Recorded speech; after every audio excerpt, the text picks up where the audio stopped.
Добрый день. Сегодня мы с вами продолжаем изучать общее движение твердого тела. Ранее мы с вами рассмотрели поступательное движение, изучили вращательное движение, и сейчас переходим к так называемому общему случаю движения. Что мы понимаем под общим случаем движения? Рассмотрим ссылку. Так.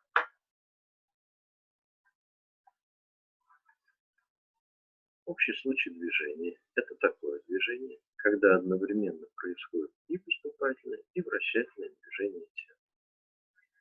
Так, если вот посмотреть на движение тела, то мы видим, что оно переместилось вдоль экрана, а также одновременно с этим вращалось.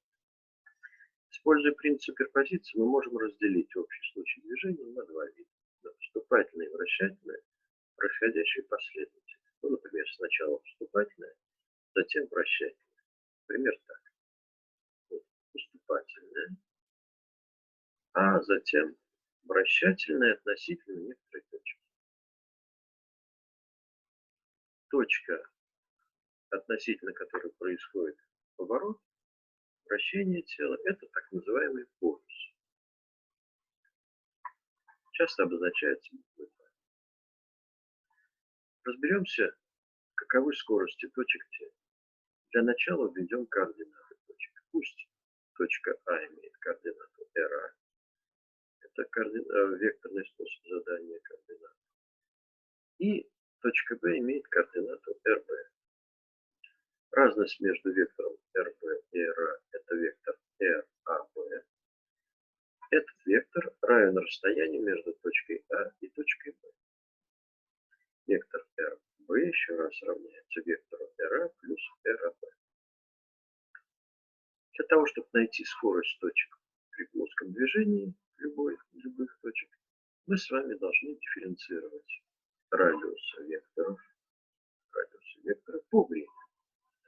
Так, дифференцируя, получаем dr по dt – это у нас скорость точки B, dra по dt – это у нас скорость точки а drab по dt – это есть относительная скорость точки B по отношению к точке А. То есть точка B имеет отличие скорости на вот эту величину VAB. Это по существу векторная разность скоростей. Окончательно имеем вот такое соотношение. VB равняется V плюс VAB. Если мы говорим, что тело сначала совершало поступательное движение, пусть точка А имела скорость VA, а затем вращательное движение, будем считать, что полюс в данный момент времени – это точка А. Тогда вращение произойдет вокруг точки А, и точка Б будет поворачиваться относительно точки А.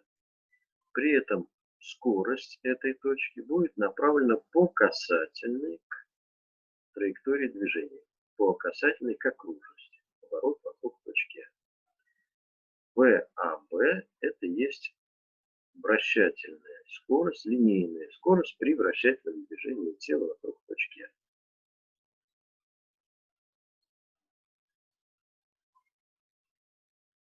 Тогда результат сложения вектора ВА как части скорости при поступательном движении и сложение вектора ВАБ как дополнение к скорости в результате вращательного движения. Складывая эти два вектора, мы получаем вектор ВБ, который описывает скорость точки Б. Далее, вектор ВБ и ВА имеют связь между собой. В частности, с помощью вот этого соотношения мы можем ее установить, эту связь. Но также эти два вектора имеют соотношение следующее. Вот если мы вектор ВБ спроектируем на линию, проходящую через точки Б и А, и вектор ВА спроектируем тоже на эту линию, то посмотрите, что получится. Вектор ВБ, вот я опускаю перпендикуляр И поскольку у нас вектор ВАБ перпендикулярен линии АБ, ведь это же вращение, да, вектор в скорости в результате вращения, он перпендикулярен к радиусу БА, значит он проекции не даст. А следовательно, вектор ВБ и вектор ВА, они дадут совершенно одинаковую проекцию. Значит, проекция вектора ВБ на линию и проекция вектора ВА на ту же самую линию – это величина постоянная. Таким образом, получаем ВА умноженное на косинус альфа равняется ВБ на косинус В. Ускорение точек. Для того, чтобы найти ускорение точек, мы должны брать производные от векторов скоростей по времени. Получаем dRV по dt – это у нас скорость в точке, ускорение в точке А. dVA по dt – это ускорение в точке А, это B, это А. А производная от VAB – это есть ускорение в точке B или дополнение ускорения в точке B, полученное в результате вращения точки B относительно точки А. Так, посмотрим. Сначала совершается поступательное движение. Вот ВА, извините, АА и АА, то есть ускорение в точке А, точно такое же ускорение в точке Б. Они равны вектору ускорения АА. Дальше у нас есть вращение. При вращении точка Б совершает движение по окружности, то есть по кривой линии.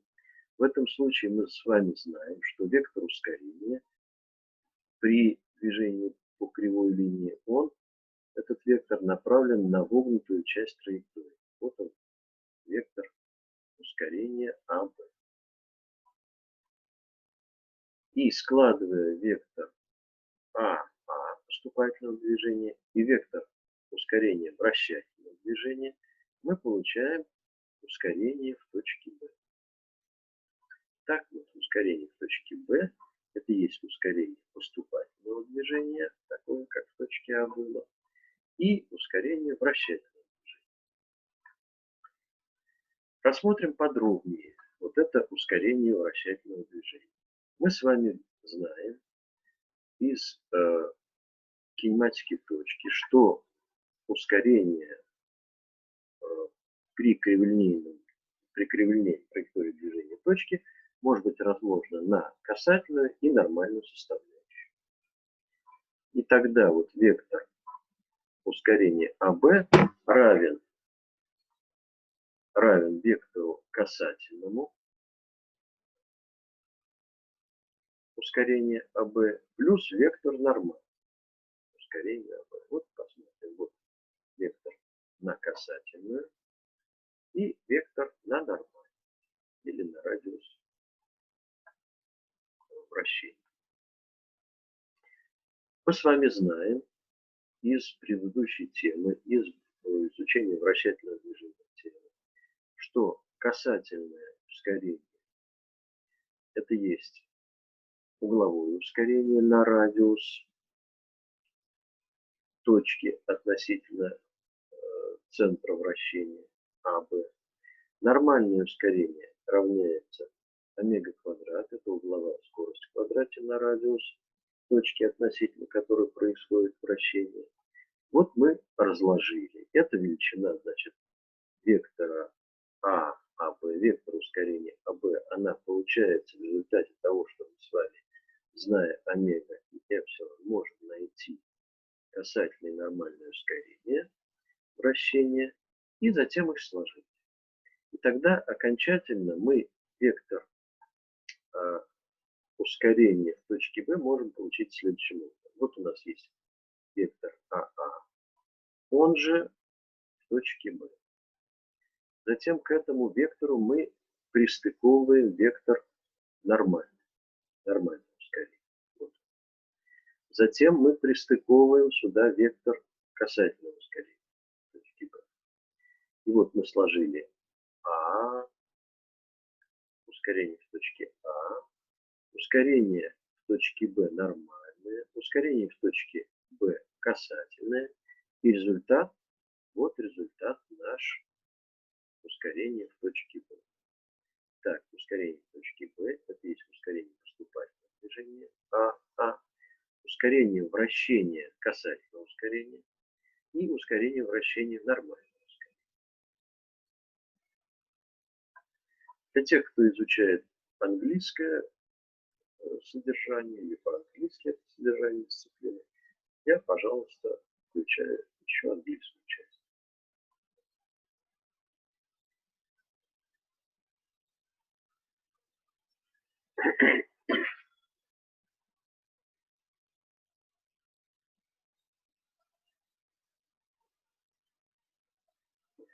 Let's imagine at an arbitrary time t, an object has moved from somewhere to this current location with the current orientation.